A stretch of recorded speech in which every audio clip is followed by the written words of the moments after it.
Thalassery Logans റോഡിൽ മുകുന്ദ ജംഗ്ഷനിലെ തെരുവ് വിളക്ക് പോസ്റ്റിലെ ഇലക്ട്രിക് ബോക്സ് തുറന്നു കിടക്കുന്നത് അപകട ഭീഷണിയാവുന്നു. നിത്യേന നിരവധി കാൽനട യാത്രക്കാരാണ് ഇതുവഴി കടന്നുപോകുന്നത്. തലശ്ശേരി ലോഗൻസ് റോഡിൽ 3 തെരുവുവിളക്ക് പോസ്റ്റിന്റെ ഇലക്ട്രിക് ബോക്സാണ് തുറന്നു കിടക്കുന്നത്. ഇലക്ട്രിക് ബോക്സ് തുറന്നു കിടക്കുന്നതിനാൽ ഇലക്ട്രിക് വയർ പുറത്തേക്ക് തള്ളി നിൽക്കുന്നത് അപകടഭീതി വർദ്ധിപ്പിക്കുകയാണ്.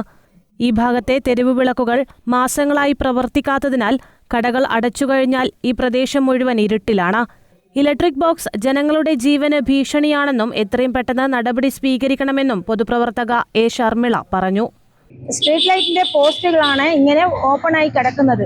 അതിന്റെ അപകടാവസ്ഥ എന്ന് പറയുന്നത് നടന്നു പോകുന്ന ആളുകളുടെ കൈ ഒന്ന് അതിലേക്ക് അമർന്നു പോയിട്ടുണ്ടെങ്കിൽ അവരുടെ ജീവൻ തന്നെ നഷ്ടപ്പെടുന്ന ഒരു അവസ്ഥയാണ്. അപ്പോൾ ഇനിയിപ്പോൾ വരുന്നത് മഴക്കാലമാകുന്നത് കൂടി അതും കൂടുതൽ അപകടാവസ്ഥയിലാണ് കാര്യങ്ങളുടെ പോക്കുണ്ടാവുക. കാരണം അത്രമാത്രം റോഡ് സൈഡായിട്ട് നടന്നു പോകുന്ന വഴിയോരായിട്ടാണ് ഈ പോസ്റ്റ് ഉള്ളത്.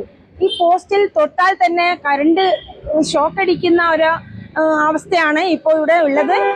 തുറന്നു കിടക്കുന്ന ഇലക്ട്രിക് ബോക്സിന്റെ അപകടത്തെക്കുറിച്ച് നിരവധി തവണ അധികൃതരെ അറിയിച്ചിട്ടും യാതൊരു നടപടിയും ഉണ്ടായിട്ടില്ലെന്ന് നാട്ടുകാർ പറയുന്നു. അപകടഭീതി കാരണം താൽക്കാലികമായി കാർബോർഡ് കൊണ്ട് മറച്ചിരിക്കുകയാണെന്നും സമീപത്തെ കച്ചവടക്കാർ പറയുന്നു. ബുദ്ധിമുട്ടാണ്. ഞങ്ങൾക്ക് എത്ര പറഞ്ഞെടുക്കാൻ പറ്റാൻ കുട്ടികളുടെ വന്നാൽ തങ്ങുന്ന സ്ഥലത്ത് കുറച്ചൊരു ബ്ലോക്കെല്ലാം വൈകുന്നേരങ്ങളിലെല്ലാം നല്ല തിരക്കുള്ള ഏരിയയിൽ ചില കുട്ടികളെല്ലാം കണ്ടുപിടിച്ച് കഴിഞ്ഞാൽ നമുക്ക് എത്ര ചിറ്റ പറയാൻ നമ്മൾ കടയിൽ കസ്റ്റം വരും. ഇത് തക്കതായ പരിഹാരങ്ങൾ എന്തായാലും കാണണം. കവർ ചെയ്യാൻ പറഞ്ഞാൽ മതി. ജസ്റ്റ് അത് കണ്ടെങ്കിൽ നമ്മളിപ്പോൾ പൊത്തി വെച്ചിട്ടുള്ളത് ജസ്റ്റ് മഴയെല്ലാം പെയ്തിട്ടുണ്ട്, ആരെയും പൊട്ടിക്കേണ്ട എല്ലാം ഷോക്ക് അടിക്കാനെല്ലാം ചാൻസ് ഉണ്ട്. ജസ്റ്റ് ഒന്ന് കവർ ചെയ്യാൻ പറഞ്ഞാൽ മതി, വേറൊന്നുമില്ല. കുട്ടികൾ ഉൾപ്പെടെ നിരവധി ആളുകളാണ് ഇതുവഴി യാത്ര ചെയ്യുന്നത്. അധികൃതർ ഇടപെട്ട് പ്രശ്നത്തിന് പരിഹാരം കാണണമെന്നാണ് നാട്ടുകാരുടെ ആവശ്യം. News bureau, Thalassery.